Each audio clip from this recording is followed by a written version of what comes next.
WrestleMania.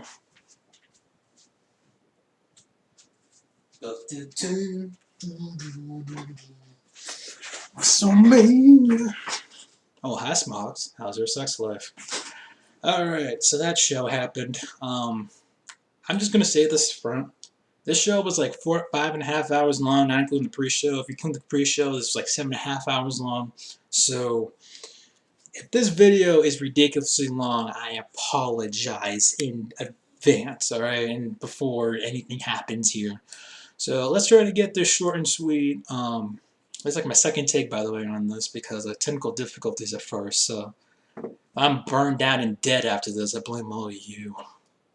You suck. I'm kidding. Alright, just kidding. I'm kidding, alright? Before y'all go, blah, blah, blah.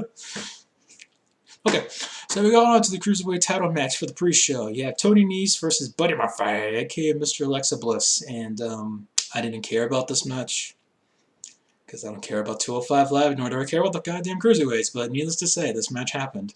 Supposedly Tony Nese is from the New York area. I know we're technically in New Jersey, but I'll tell WWE that because they know New Jersey sucks. But anyways, needless to say,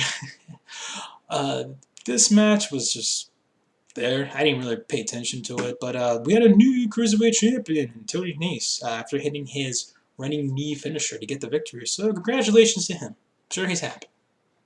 Moving on. We had the second annual Women's Battle Royal match. Asuka and Naomi were the only ones to get entrances, and the rest of them were just like they all came out at literally once, like in a single file line. It's like some grade school elementary BS thing, like. But yeah, this match was. I mean, this match was confusing. First of all, they didn't even acknowledge the freaking Ember Moon came back.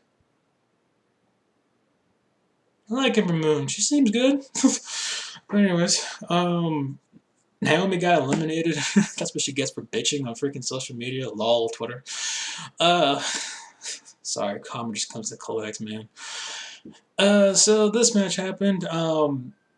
It seemed like at one point they were giving like Dana Brooke a push because she was like eliminating people, like quite a few people. It was kind of confusing. I was like, oh my god, they're actually giving Dana Brooke a push. What's up with this? But next thing you know, she was like eliminated. She got eliminated. She eliminated freaking Ruby Riott, and I was like, God, Ruby Riott, she's actually good, and you're doing this to her, and she's actually somewhat decent on the mic too. So it's just a shame. It's a bummer. Needless to say, the final two were Sarah Logan, and it looked like a Sarah Logan and Dana Brooke. And then, actually no, excuse me, it was Sarah Logan and Dana Brooke. Yeah, it was like Sarah Logan and like Sonya Deville, I think. No, it was Asuka.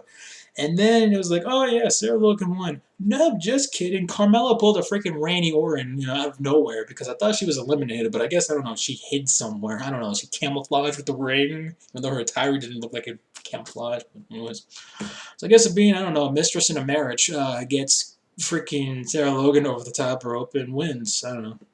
I don't care because usually these battle royals means your career is dead or is about to be dead. So whatever. This match was just there. So yeah.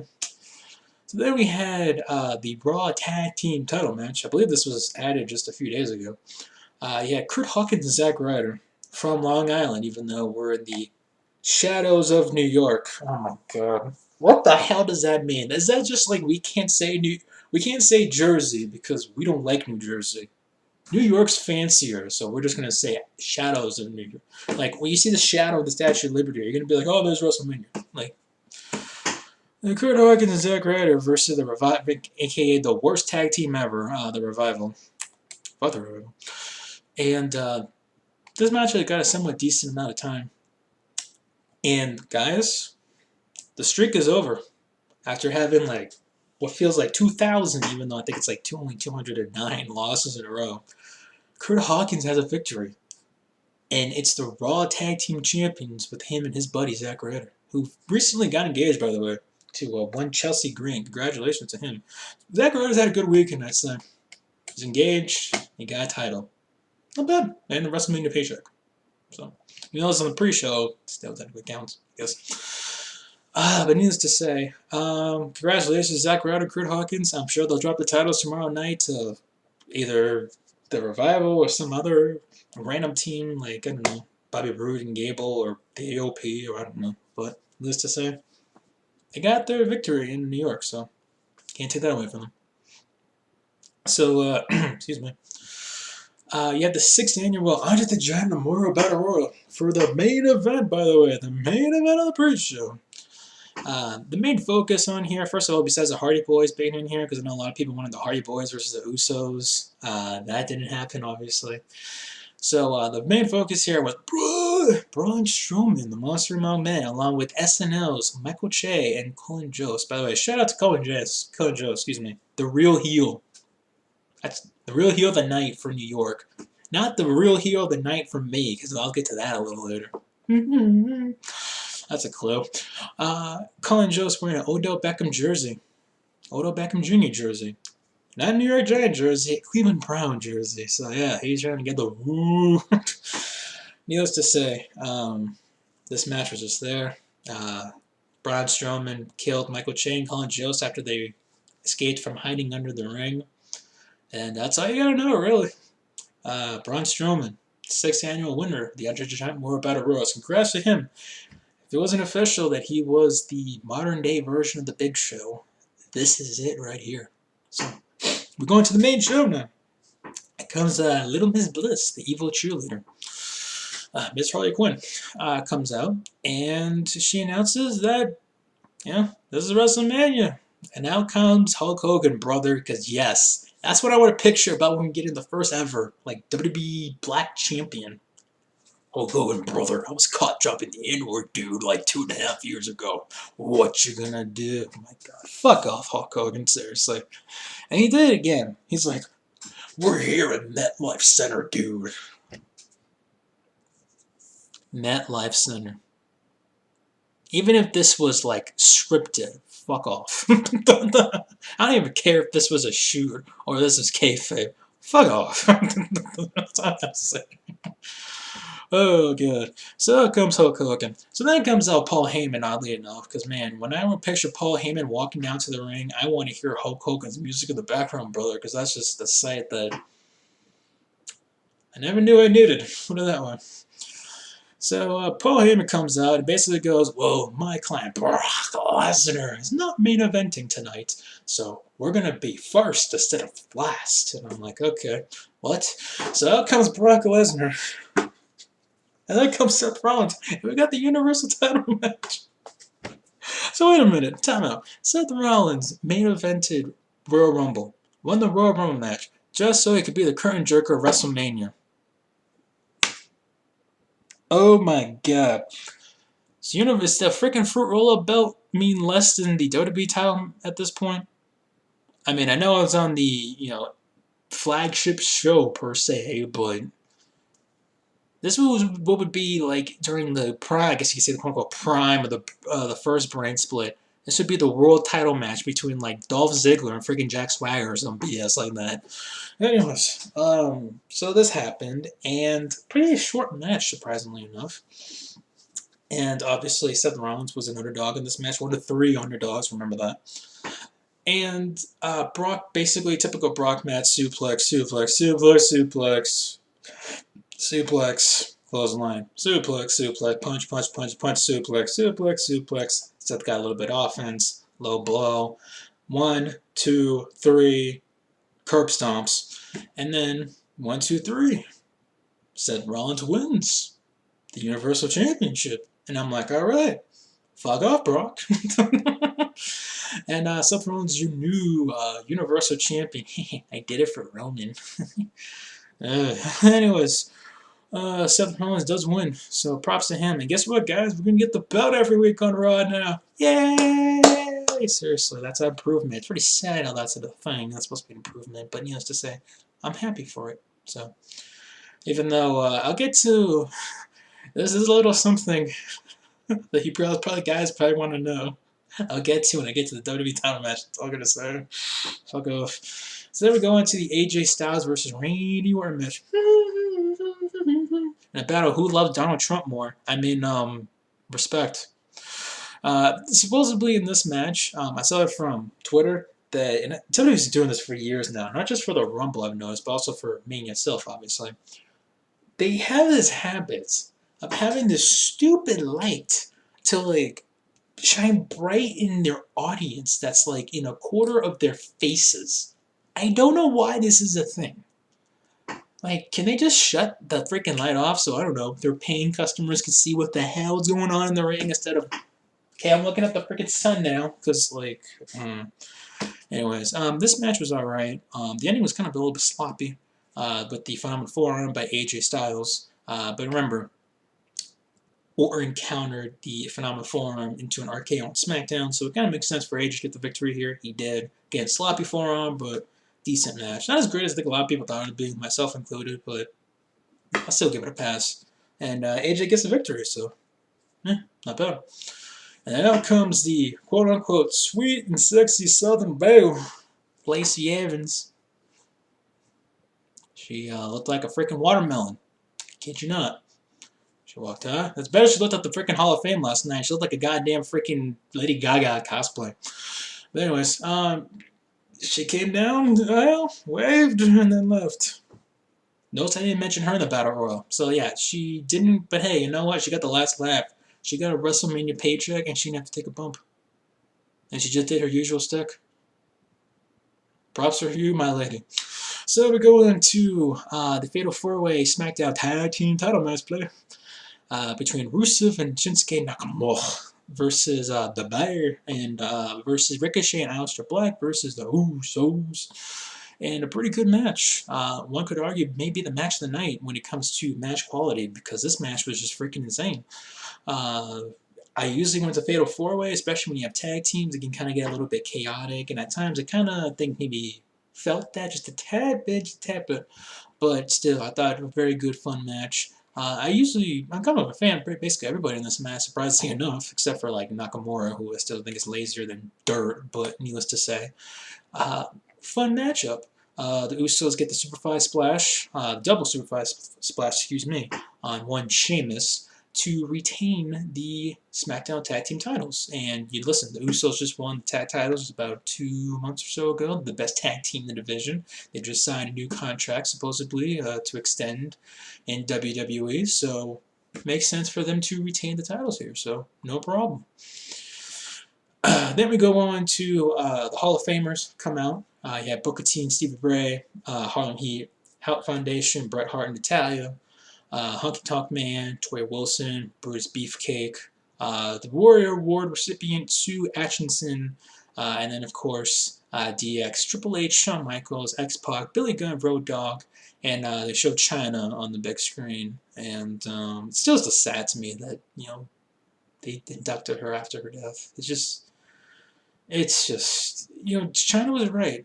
I remember she vlogged on YouTube when she said something along the lines of, she was worth more to them dead than she is alive.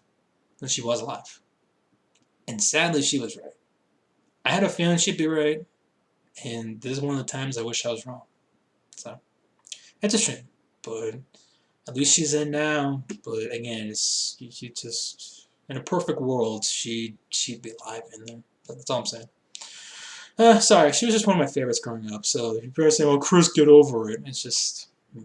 But here's a happier note, sort of. Well, it's kind of a newer match between Shane McMahon versus The Miz, and George Mizanning is that guy, all right? Miz's dad is that dude. I don't care what anybody says, he is. This is a cool matchup. You kind of feeling it was going to be, and it was just one of those things where you're like, okay, George Mizanning is going to come in there, right? Yep, he did. His hands were like this and became a meme in like 5 minutes. I'm not even joking on that. And then also the fact that you thought maybe Shane McMahon's like, how is he going to die tonight? By the way, I love the classic the wrestling, I guess you say 101. The heels wearing all dark clothes. Freaking that was Shane in this one. And that's not a racial thing before anyone says, oh, it's because it's racial. But yeah, this was a pretty fun match to watch. These guys just went all over the ring, all over the ramp. I believe they also went into the seats, the crowd area. into one particular set structure. Now, this reminded me a lot like WrestleMania 17. If those remember it, the match that quote-unquote never happened for like a few years from WWE's perspective, between Undertaker and Triple H. You guys remember when Undertaker chokeslammed Triple H from that structure and then landed into like basically big pile of stuff. That's kind of similar here, both with both Shane and Miz being on that similar looking structure, and Miz ends up hitting Skull Crusher finale on the rail of the structure, but Shane kicked out, and I was like, okay, I'm not too happy about that, but whatever. And Miz hits this suplex off the structure onto this landing of this platform basically on the floor. It was about 15 feet or so off the ground. And you got a holy shit, chant. Somehow, some way, freaking Shane has his hand, despite being dead, Shane has his arm around Miz's, chest region. And 1, 2, 3, Shane McMahon wins? Yeah, it's kind of weird. But needless to say, pretty fun match. I would have preferred Miz to win. I thought it would have made more sense. He's doing this for his dad. He just turned babyface recently. And, just the Miz hasn't won at WrestleMania since like freaking 29 in this venue of MetLife Stadium. Alright? It was on the pre-show against, shout out Wade Barrett for the Intercontinental title. Oh, God, I feel old. But needless to say, I kind of preferred Miz winning, unless this feud continues, which to me it probably shouldn't continue, but anywho, it's still a fun match. So, if you haven't seen it, I suggest you, go out and watch it. So then we go on to essentially the piss break. Oh my God. Now, I know people are going to hear us. Here come people going, oh, Chris, here's your sexist part of your review. It's because of the women, and you tell them to get a piss break. No one cares about the women tag team titles, okay? There's no storylines behind them. There's like no actual division. And they're not, WWE is not making myself and many other people, put it this way, to make you care about these titles. Plus, it doesn't help that you have freaking Sasha Banks and freaking Bayley as the freaking tag team champions, but that's for another story. So yeah, I'm sure a lot of people went to the bathroom, got themselves some nachos, some hot dogs, whatever around this point. So you have the Fatal 4-Way for the WWE Women's Tag Team title. You got Nia Jax and Tamina, not like most girls, versus Beth Phoenix and Natalya versus the Iconics versus the Bank the Broth and Bayley. And by the way, shout out to Sasha Banks. I'll give her this credit.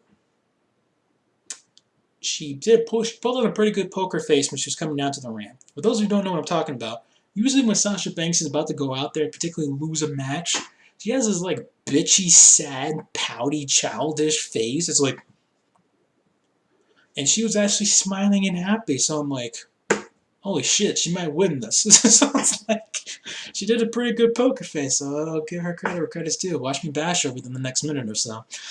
So this match happened. Paige was the special guest commentator because baby girl, I'm the baby boy, and I need my paycheck, baby girl. Yeah. So anyhow, it's been a while since I've done that, so if it's rusty, don't judge me. So Peyton Royce and Billie Kay. Listen, Peyton Royce, she's actually low-key, actually done a pretty good job, I think, lately. I think she stepped her game up. I feel like she's improved in the ring. She's K-ish on the mic, so she's doing a decent job for herself. And really, all these women, I mean, Tamina, you get what you get. I mean, Nia's not as bad as what people I think say she is. Like, is she great? Hell no. But like, she's not the worst ever per se. And I mean, she injures one person, it's like, oh, she sucks for life. Meanwhile, Sasha Banks just see what I did there. Yeah.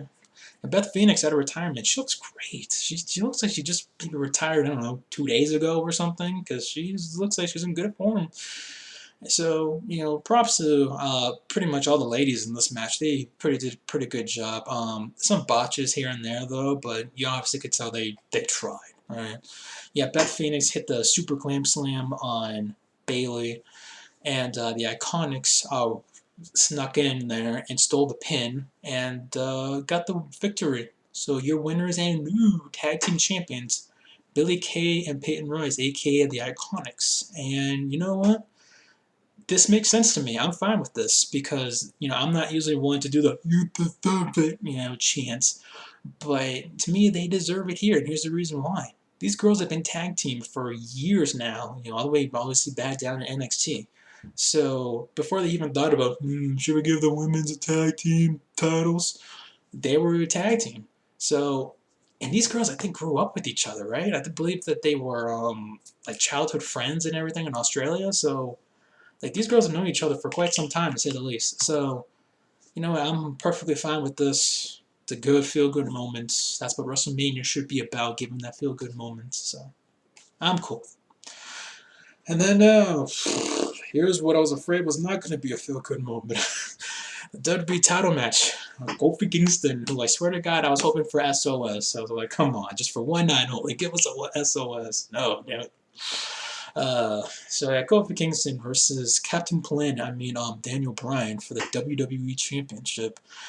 And remember, when I talked about the underdogs, about Seth Rollins, here's the second underdog, Kofi Kingston. And I was like, oh god, this is Vince's company. He's gonna let a black guy become WWE champion. Now listen, I'd be cool with it, but I just don't see it. You know what I mean?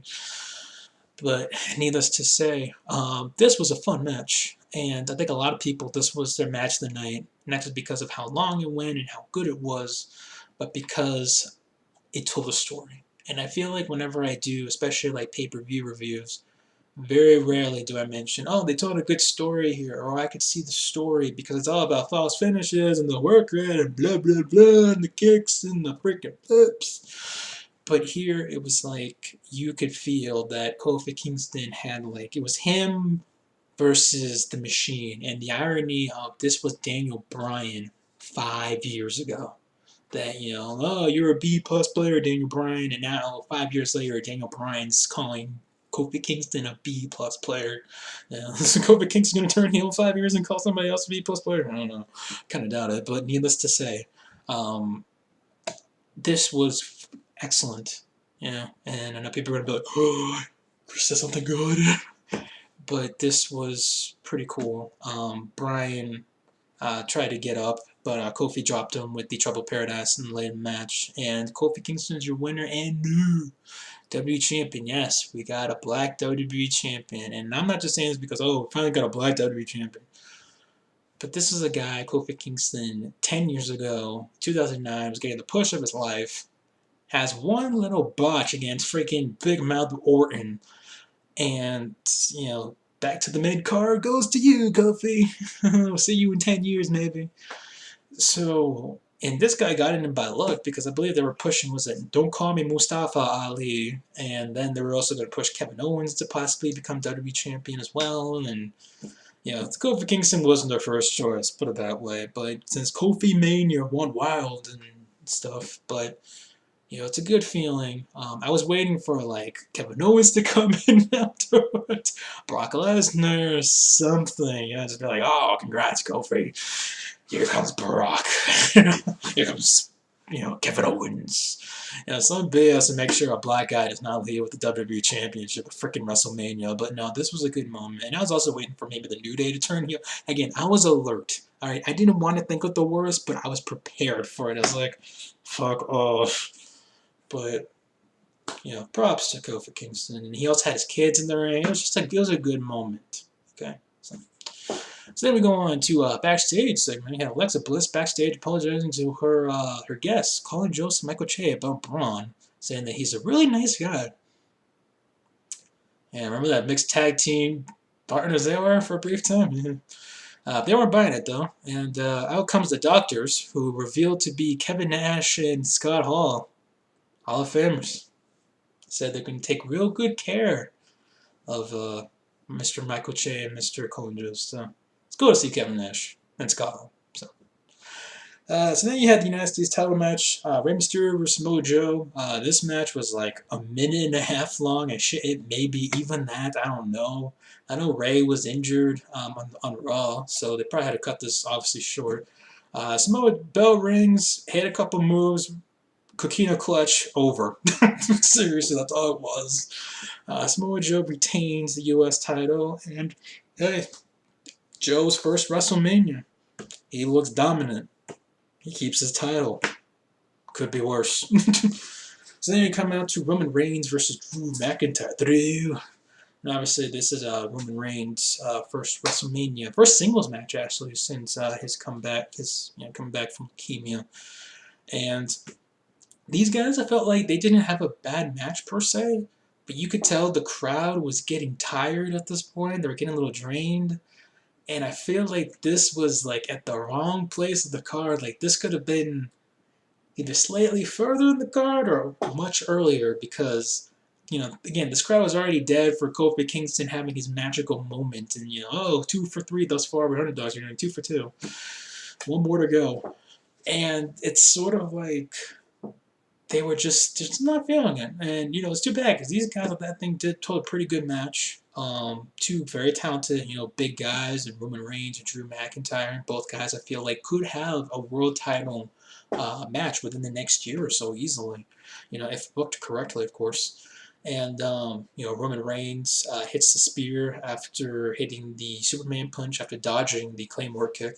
And Roman Reigns wins. So, good little thing for Roman Reigns, obviously. Just came up being ill. Didn't even know he was going to be at WrestleMania. Didn't even know he was going to perform at all this year. So, the fact that he made it to WrestleMania and got this, cool for him. So now comes Elias. Who wants to walk with Elias? And, poor Elias. I know he's got a stick. It's not like, Heath Slater, he's in the back doing nothing. But, this is the second straight here, man. He goes out there and obviously dishes New York / New Jersey. And who comes out? The master of thugonomics. I love you. Looking all like 2003 all over again, John Cena. Yes, from West Newbury, Massachusetts, wearing a New York Yankees jersey. He is a heel. He was a heel in my book for that one. I get it. He was told to wear that. He's very open about being a Red Sox fan. And he supports the Rays because of the ball. He lives in Tampa. But, he's wearing a freaking Yankees jersey. And this is the first time he's done it. Because I remember he was facing Brock Lesnar in, 2003 Backlash, I want to say. Because it was in Worcester, Massachusetts. Worcester. All right, shout out to one of my Massachusetts boys. But, oh, God. It was just, anyways, boo. So, Cena comes out, hits the AA on freaking Elias, and says the doctor, Thugonomics is back. I doubt Cena's going to come back actually, full time with the Master Thugonomics. If he did, I'm marking the fuck, I admit I marked out. You look me on Twitter, my tweets were just I could not have been happier. My childhood was this was the John Cena I grew up with. This is the Cena I liked. So, yeah. Word life. So now we come to the no-hold-barred match. Oh, my God. Triple H's career is in the line. Batista versus Triple H. Now, I know people are going to make fun of Batista because he had a little botch with him trying to get in the ring. He slipped on the apron. But, my God. And I know he had Shawn Michaels on commentary, and he wasn't too bad, too. He also had Booker T on commentary in a match earlier with the Rey Mysterio and Samoa Joe match. But, oh my God. I can see why this is Batista's last match. I know the guy was rusty and he tried, and it was cool to see Batista. It was cool to hear, walk alone, saliva. But, my God, these guys were gassed within, 2.5 minutes in the match, and this crowd was just, again, dead. They were dead. They were just tired from Drew and freaking Roman. They were, their pulse was barely beating, alright? They're in a comatose state at this point, practically.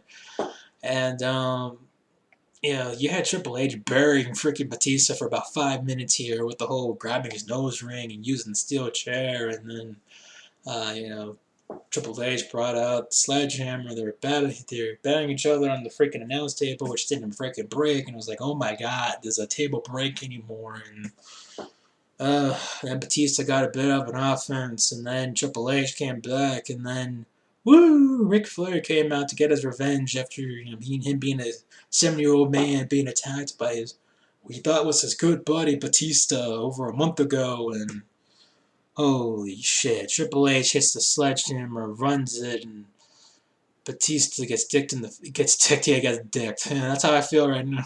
He's dicked in the face with it, and then Triple H hit another pedigree. This is the second one, and that was finally over. Holy shit.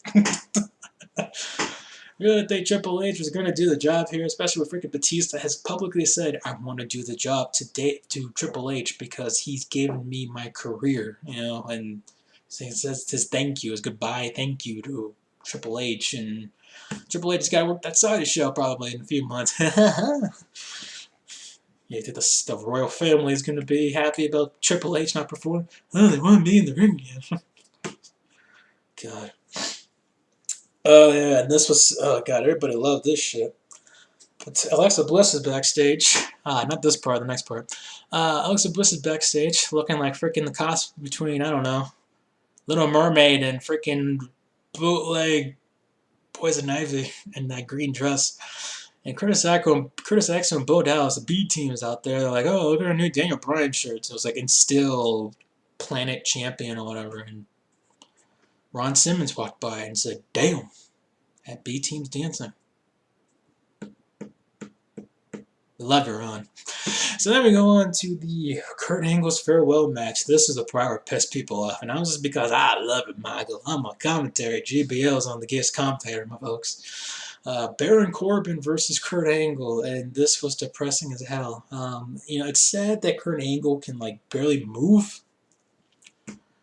But, yeah, obviously the fans wanted John Cena. At one point, Baron Corbin even taunted the fans in this match and did the, you know, you can't see me, so I wouldn't be surprised between now and a few months we get a John Cena and Baron Corbin match. It just hit me with that one.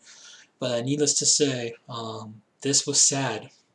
Corbin hits the end of days after like 7 minutes of a tease and ends Kurt Angle's career. 20 years built up for freaking Mr. Applebee's waiter, Baron Corbin. Now listen, Corbin's a big guy. He has an awesome theme.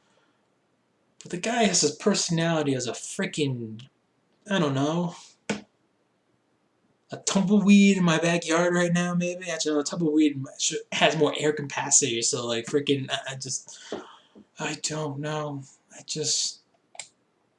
They better give Corbin like some kind of title shot or something after this. Otherwise, it's just, yeah. And then Corbin left, and Angle was looking around, looking all sad, and crowd chanting, "You sucked," and "Thank you, Angle," and just clapping, and it was sad.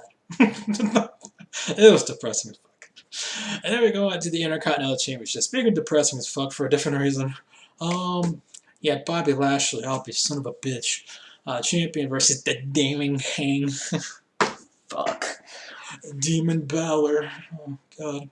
Think about it. In a year span, Bobby Lashley. We all had this dream of him versus Brock Lesnar for most likely like the Universal title. And then we get Twink Boy with makeup, freaking Demon King for the Intercontinental title. Fuck. So yeah, Finn Balor. Bobby Lashley. Match didn't last that long. Freaking Balor hits the coup de grace. 1, 2, 3. Winner and new Intercontinental Champion Finn Balor. Them abs though, right? That's his character at this point. He's little, he's Irish, and he has abs. That's pretty much regular Finn Balor gimmick. Demon Finn Balor is all of that with just paint. God damn it, I hate this company. So if you can tell by now, the show has kind of died at this point. Like, it's kind of come from, like, a solid A, I'd say, to an A minus, B plus range. Now, that's not that dramatic, but it's still kind of like... And then finally we got the main event, the historic main event. How long am I going thus far, by the way? 34 minutes, Jesus. I'm sorry, back to this. So you have your entrances. You have Ronda Rousey coming out with Joan Jett. You know, I give you damage, you name reputation, and let's go see Joan Jett. She's a freaking legend in the music industry, rock and roll. And then Charlotte Flair gets a goddamn helicopter. I shit you not. Evolution. That's what I immediately thought of her dad and freaking Orton and Triple H getting off the helicopter. Like, yeah, we badasses. And then Becky Lynch just came out as Becky Lynch. Like, she didn't have no special entrance. It was just like, oh, the man, Bucky. Okay. And the crowd here, you remember when I talked about they were comatose? They're in the morgue at this point. That's how dead they are. They're just out for the count, just dead quiet, don't give a shit. And a winner-take-all historic triple threat match for both the Raw and SmackDown Women's Championships. And this match started off sloppy as fuck. Like, freaking botching this way. Ronda was supposed to be here, but she's over there. Charlotte's supposed to be here, but she's flying over there. And Becky doesn't know where she's supposed to go. And it's like, oh my god, kill me. And again, the crowd was just completely silent for the most part. And, you know, it picked up. The match picked up. I'm not going to shit on it completely. It picked up. And, you know, the match itself ended up being full out, I'd say, decent. They pulled up a spot near the end where, so first they put in the middle where Becky tried to put both of them in the armbar. And I was like, oh, that makes sense. You know, that'd be kind of interesting. But then the spot when they go back to the announce table, I know they love the announce table tonight with freaking Brock and, you know, Batista and Triple H, and then here in the main event, rest in peace, the announce table. Okay, so I'm not Catholic, so Charlotte gets stuck there basically, and there's just Ronda and Becky in the ring, and you're thinking, okay, maybe Becky somehow, some way makes Ronda tap out. Nope. Ronda tries to go for the Piper's Pit, but then Becky Lynch immediately rolls her shoulders up out of nowhere and rolled her up for the victory. And then the ending was so freaking anticlimactic, I don't even know where to begin. So, yeah, your winner and new both Raw and SmackDown Women's Champion, Becky Lynch, the man. And listen, I'm happy for Becky. I'm a fan of all three of these women, Charlotte, Ronda, and Becky. I'm happy for them. They got to main event. But this experiment of this whole first ever women, blah, blah, blah. I said on Twitter, I don't want to be that guy, but every time they've done this whole historic women's thing in WWE, ironically, their faces just go, it just falls flat on their faces because something bad happens. The first ever Hell in a Cell with the women, the first Money in the Bank with the women, the first women's pay-per-view, first ever women's Iron Man match, the first ever women main eventing WrestleMania. It's just like, oh my god. And again, I'm not saying this was like the worst main event ever. I mean, lol. I can immediately think of Rock and freaking Cena WrestleMania 29. Let's hit May finishes as we can until one of us decides to, you know, get pinned for a 3. You know, some video game crap with you and your best friend. You just keep reversing each other's finishers nonstop. But it's just like, they hyped this so freaking much, and then you have the storyline that could have been so simple, and then they fucked that shit up with freaking Charlotte getting in there, and then she had to be a champion at the last minute, and then they all quote-unquote got arrested, and then it was before that, Becky got arrested by herself, and then she got suspended. Oh my god. They tried so freaking hard with this hype, and it was just, that's what she said. But it was just like, it didn't meet up to the hype, put it that way. Again, it wasn't like the worst match ever, but with how much hype there was about it, it just didn't live up to it. But overall, I thought the show in general, WrestleMania, all forever of it, nearly 8 hours, including pre-show, it was better than expectations. That's not saying much, because I'm like, this show is, but this show, I give it a B. I think a B is a decent grade for it. You know, some might say I'm being too nice by giving it a B, but I thought the first half of WrestleMania was pretty. It's kind of like last year. It's so weird. You know, last year's WrestleMania, the first half was pretty solid, and then the second half was like, here was like the final 3 or 4 matches. And this show just tanked. Like, I don't know. The crowd is just too long, too many matches, and the crowd was dead, and I think the performers themselves were just tired. They're like, can we just get the fuck out of here so we can go do Raw tomorrow or whatever. You know, get the Superstar Shake-Up, whatever bullshit in 2 weeks. So, just, this show was long. It was crazy, hence why this review was nearly 40 freaking minutes long. But above all else, I enjoyed it, surprisingly. And, you know, props to WWE. They were 3 for 3 for the underdogs, and I thought that was impossible. You know, I was like, they're going to have Becky, Seth, and freaking Kofi win same night. Yeah, okay. And leave with the belts. My God, Vince, they did it. I gotta give literally the devil his due. I gotta give him credit. He did it. You know, there's not much you can complain about at the end of the day. You wanted Becky, you wanted Kofi, you got Seth. You got it. So, props to Vince and company. Anyways, I'm out. Peace. Shout out to you for watching all like 40 minutes of this. Peace.